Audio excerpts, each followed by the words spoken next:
Bonjour et bienvenue sur notre chaîne. Aujourd'hui dans cette vidéo, nous allons parler de la forme trigonométrique d'un nombre complexe. Alors, si vous voulez savoir comment donner la forme trigonométrique d'un nombre complexe, restez jusqu'à la fin de la vidéo parce que dans cette vidéo, nous allons expliquer de la manière la plus simple possible comment donner la forme trigonométrique d'un nombre complexe. Ok, sans toutefois tarder, on commence donc directement par l'exercice d'application. Exercice.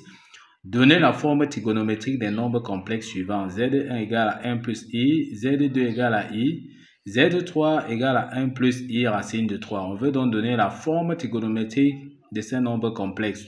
On commence donc directement avec la solution. Z1 égale à 1 plus i. Or, nous savons bien que la forme trigonométrique d'un nombre complexe, Z s'écrit tout simplement sous la forme R facteur de cosinus θ plus i sinus θ, tel que R c'est le module du nombre complexe et θ c'est l'argument du nombre complexe. Donc le problème revient à trouver le module R du nombre complexe et l'argument θ de ce nombre complexe.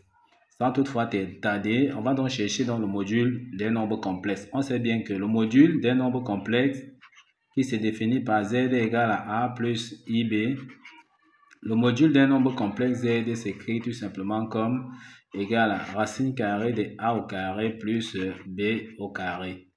Donc ceci nous permet déjà de calculer donc le module de Z1 qui sera donc égal à R comme nous avons dit, qui sera égal à racine carrée. A ici, pour ce nombre complexe, donc A ici, on voit que c'est 1. B ici, donc le nombre qui est collé près de I ici c'est B, on voit également que c'est 1.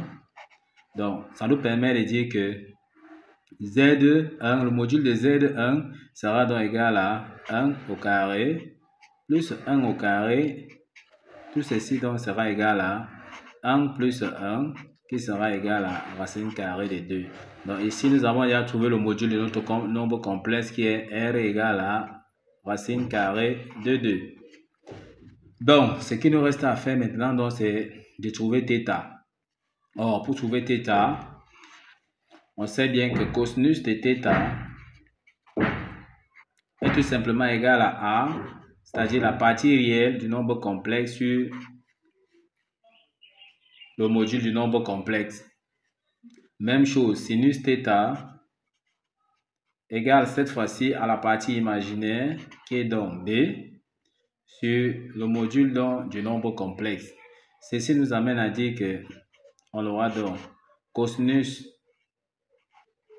de θ sera donc égal à A, que nous avons vu que c'est 1, sur R qui est racine carrée de 2. Or, si on veut écrire sans symbole racine carrée au dénominateur, ça sera donc égal à, on multiplie en bas par racine de 2 et en haut par racine de 2. Donc ici, on aura racine carrée de 2 sur 2.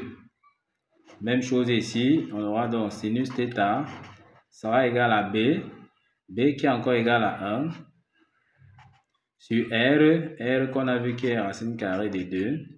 Tout ceci sera donc égal à, donc, on fait donc l'expression conjuguée tout simplement, on multiplie donc racine de 2 en haut au numérateur et en bas aussi par racine de 2 en multipliant comme tout à l'heure, ça va donner racine de 2 ici, racine de 2 fois racine de 2 c'est 2. Donc, tout ce qu'on a à faire maintenant, c'est de chercher donc l'argument de l'angle. Quel est l'angle donc? Le cosinus de θ vaut racine carrée de 2 et le sinus de θ vaut racine carrée de 2. C'est tout simplement donc l'angle θ qui est égal à pi sur 4. D'après donc le cercle trigonométrique qui montre bien qu'on est ici. L'angle c'est 45 degrés qui est pi sur 4. Donc le cosinus ici c'est racine carrée de 2 sur 2. Et le sinus, c'est racine carrée de 2 sur 2.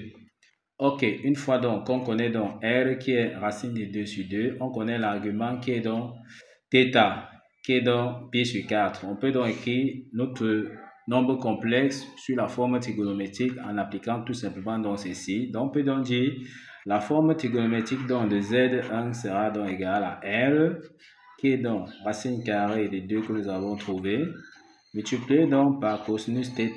Θ, on a vu que c'est pi sur 4, qui est donc 45 degrés, plus i sinus θ. θ qui est bien pi sur 4. Voici donc la forme trigonométrique de Z1 que nous venons comme ça de trouver. On va donc passer tout simplement à la forme trigonométrique donc de Z2. Ok, donc on veut donc donner la forme trigonométrique du nombre complexe Z2 est tout simplement donc égal à I. Comme nous avons dit, on rappelle bien que la forme trigonométrique d'un nombre complexe, c'est tout simplement Z égale à R cosinus θ plus I sinus θ. Donc voici comment on définit donc la forme trigonométrique d'un nombre complexe. Il s'agit donc de trouver R qui est le module du nombre complexe et θ qui est donc l'argument du nombre complexe. Donc le problème revient donc à trouver le module de ce nombre complexe Z2 et son argument θ. Ok, on commence donc par le module du nombre complexe. Or, on a vu que le module d'un nombre complexe Z, c'est tout simplement donc égal à A au carré plus B au carré, sachant que notre nombre complexe est écrit comme tout simplement A plus IB. Tel que A c'est la partie réelle du nombre complexe et B c'est la partie imaginaire donc du nombre complexe. Lorsque nous regardons donc notre nombre complexe Z2 égale à I, ça veut dire que A est tout simplement donc égal à 0, puisque la partie réelle ici, on voit bien que c'est 0. Il n'y a que la partie imaginaire qui existe parce qu'on voit le nombre qui est collé près de I. Ça veut dire ici que B, c'est tout simplement donc égal à 1. Parce que le nombre qui est collé près de I ici, on voit que c'est 1. Donc B ici est égal à 1.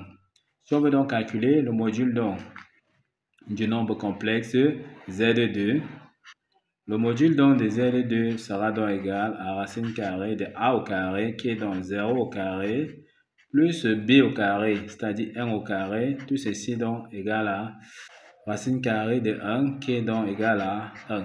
Donc, R est tout simplement donc égal à 1 qui est le module de ce nombre complexe. On va donc maintenant chercher donc l'argument du nombre complexe. On sait bien que cosinus de θ est tout simplement égal à la partie réelle du nombre complexe sur le module et sinus de θ est égal à la partie imaginaire sur le module du nombre complexe. Ceci nous amène à dire tout simplement qu'on aura ici le cosinus de θ sera donc égal à la partie réelle de notre nombre complexe ici qui est donc 0 sur le module qui est 1.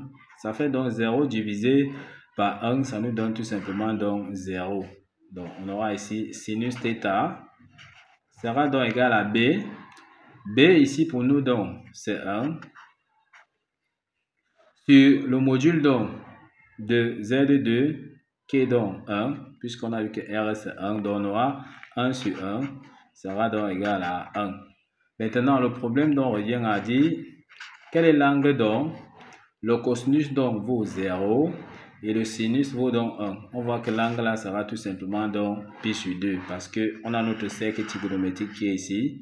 Voici l'axe des cosinus, voici l'axe des sinus. On sait bien que le cercle trigonométrique, le rayon c'est donc 1. Donc ici on a 1 ici, on a 1 là. Et cosinus θ, bon, ça c'est l'axe des cosinus, ça c'est l'axe des sinus. Donc cosinus θ vaut 0, ça veut dire qu'on est ici. Sinus de θ vaut 1, donc ça veut dire qu'on est ici. Donc l'angle ici, c'est tout simplement donc pi sur 2. Donc l'angle là ici, c'est pi sur 2. Donc cosinus de pi sur 2, c'est 0 et son sinus donc c'est 1. Donc θ ici est tout simplement donc égal à pi sur 2. On peut donc écrire la forme trigonométrique donc de Z2. Z2 sera donc égal à R. On a vu que le module c'est 1. Donc 1 cosinus 1 cosinus donc θ qui est donc pi sur 2 plus I sinus θ qui est donc pi sur 2. Donc voici donc la forme trigonométrique donc de notre complexe Z2 que nous venons comme ça de trouver, sachant bien que cosinus de pi sur 2 donc vaut 0, sinus de pi sur 2 vaut 1 et on retrouve encore notre nombre complexe. La forme algébrique de notre complexe Z2 qui est tout simplement donc égal à I. On passe donc au troisième nombre complexe.